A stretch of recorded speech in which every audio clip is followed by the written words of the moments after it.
Jurassic World Rebirth has a brand new variant of Quetzalcoatlus. Some fans love it, some fans hate it, and some don't care at all about this design.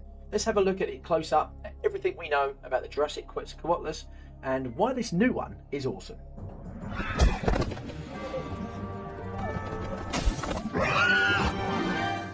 The Quetzalcoatlus, introduced to the franchise in Jurassic World Dominion in the epic nature documentary style prologue, was the first of its species to be seen on the big screen, and it's absolutely dwarfed the pteranodons, feeding on the carcass on the water.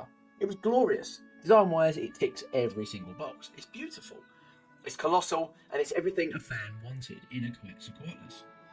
It then is later showed up in the plane scene with Kayla Watts and Owen Grady.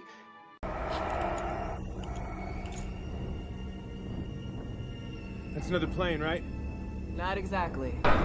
Is that a... Quetzalcoatlus. Late Cretaceous should have stayed there. As she was piloting the plane towards Biosin Valley. It attacked the plane, causing it to crash in a superb action scene. The fact that they survived the action scene is another situation altogether. So, where was this one from? In the movie, we found out it's made by Biosin. The DNA was that from the amber mines from underneath Biosin Valley. We see this later in the film with Dr. Alan Grant and Ellie Sattler. Biosin is the only genetics company to use the DNA of other animals to fill in the gaps of the dinosaur genomes when cloning them, unlike InGen. Instead, they use the dinosaur's own DNA to fill in the gaps of their genomes. But how did they do this? Unfortunately, that is still unknown. Now let's jump back to the new trailer. And hold it. That is not the Quetzalcoatlus that we are expecting. It actually reminds me of a Hatzegopteryx, which is a very similar sized animal in the fossil record. Slightly different skull shape, I guess closer to the depiction based on some of the paleo artwork. So who made this? Not so Quetzalcoatlus. Must be InGen. Or so we are led to believe. And that's why its design is different and not pure DNA. Even paleontologists that watched the trailer couldn't work it out. It doesn't look as much like it's... Genuinely, if this isn't Ketz, I would like it a lot better because just because, like, man, I love the Ketz in Dominion. I mean, I don't hate it, and again, like, there's something, it looks like a combination between like a frog and like a Skeksis. Oh, it really is giving Skeksis. Yeah. Here's my thought.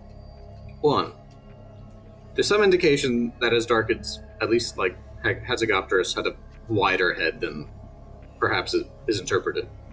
Now, I know this island has genetic experiments.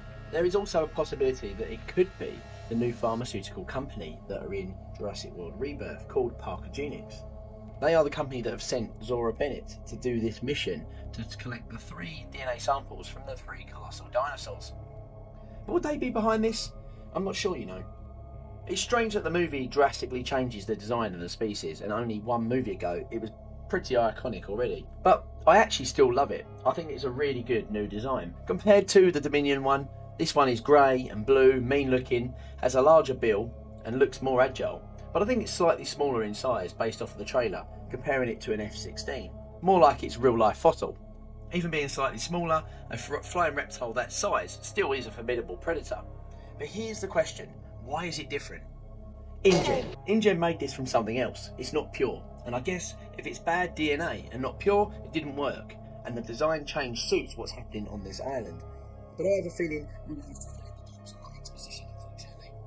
And that must be why it's on the island. Biosin are better at making dinosaurs. There, I said it. Who would have thought that? Now, I have a question that I want you to think about before you leave. To control the Biosin Quetzal, Dodson made the aerial deterrent system, the ADS, in the movie, a tracking system that stops the species from leaving the Dolomite Mountains about 500 feet above the ground. Remember? What's that? That's the aerial deterrent system. Keeps the airborne life away. So I wonder if these new ones have something similar, stopping them from leaving this new mysterious island. But what could it be? I'd love to hear your thoughts on this in the comments down below. Thanks for watching, and thanks for being part of our growing community. If you like what we do, you know what to do. Till next time, only one thing left to say. Life will find a way. Bye-bye.